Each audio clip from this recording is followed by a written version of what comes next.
Once again, there's some big news for XRP holders. Not only have we had 125 leaders interviewed by Ripple, we also now finally have the remedies that were submitted by Brad and Stuart Alderty, which we are going to get down. And boy, are they pretty interesting.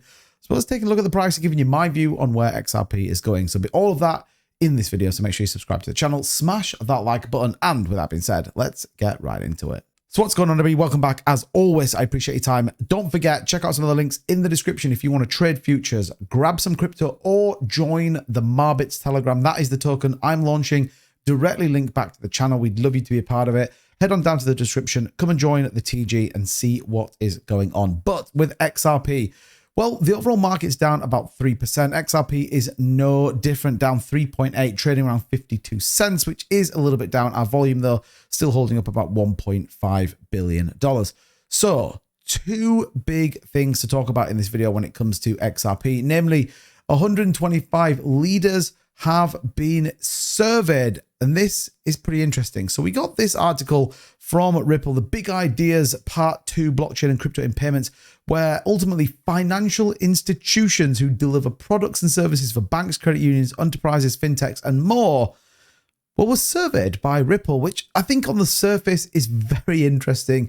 The fact that we know XRPL is starting to come out, we know there are links into many of these financial institutions. We know ultimately Ripple wants to use XRP to be the native currency on that XRP ledger, again, bringing cross-border payments. So the fact that we see this is very interesting. The fact they're interacting with over 125 leaders on 9 global regions and 12 business lines is very, very interesting. So what does it tell us? Ultimately, that we want resolution and settlement timeframes. We want low costs and highlight processing transparency. All three things are delivered on the XRPL. And ultimately, using blockchains, how does that work? Whether that's payment to payment, cross-border payments, payroll distributions, B2B and A to A. These are ultimately just how money is moved around with all of these companies and how they move around across the globe.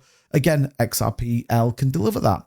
You've got adoption around barriers and much, much more that comes into this process. So I think it's very interesting that we see this coming out of Ripple, that they've taken the time to link into these, and who knows what was discussed at that point, but all I am sure was very much delivered by XRPL, and that is why it's so important. I've been literally harping on now for about 6 months about the importance of the XRPL and how it's going to play such a big part in this upcoming bull run, and more importantly, when we finally get the sub $10 million agreement from the SEC and XRP, then we can all crack on with what's going on. So with that being said, we do actually finally have the remedies that were submitted. This is obviously the submission on the 22nd around the Ripple Labs versus Security Exchange Commission.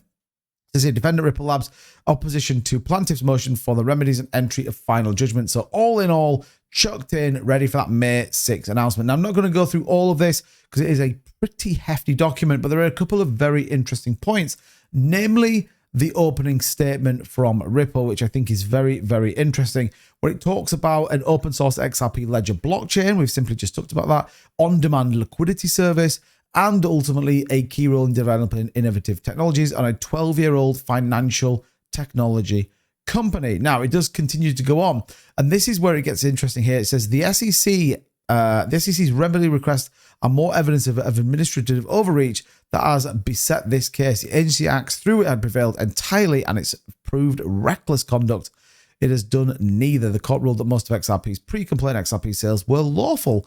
When it brought this action, the SEC did not allege the Ripple itself affected recklessly. It did make such allegations against Ripple's chairman and CEO, but abandoned any attempt to prove them to a fact finder, which is exactly right.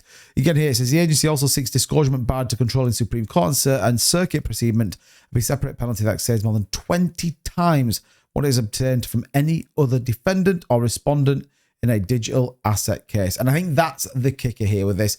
The fact they're going after such a huge amount of money, it is almost ludicrous. It almost makes it a bit of a mockery and a joke as to exactly what they've done. Now, obviously, it goes on and talks through all of the specifics that the SEC bring up and Ripple giving their answer to it. Again, it all goes on for a substantial amount, all the way to the end, where we simply get a conclusion, the court guidelines, and more importantly, some of the evidence to both support the sales and support the notion around XRP.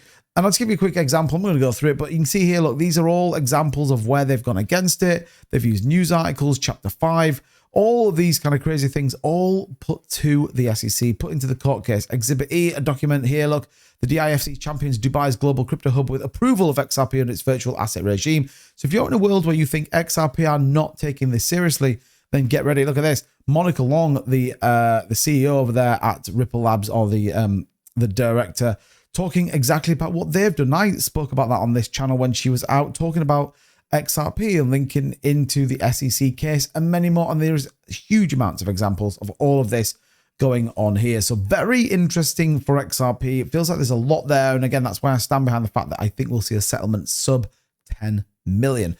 So the price, look, no surprise. We got the big dip. We saw on Bitcoin 64,156, but we are still in a nice upward trend. These corrections are fine. What's interesting with this one though is when you take the horizontal line and you start to look at where that current dip is, where you start to get into a very interesting point here where we see a significant amount of utilization for a for a support level again here as well and here as well. So this could just give us the bounce that we saw here with a nice push up. We came down, retest before we started heading on up to that 65 cents mark. So if market sentiment comes with us, expect Ripple to have a very nice little run over the course of the next week or so. But as always, let me know in the comments down below what you think. And ultimately, I want to know how much you think the settlement is going to cost. Let me know in the comments, and don't forget that like and subscribe button. Come and join the Marbits Telegram. And I'll see you guys in the next one. Bye-bye.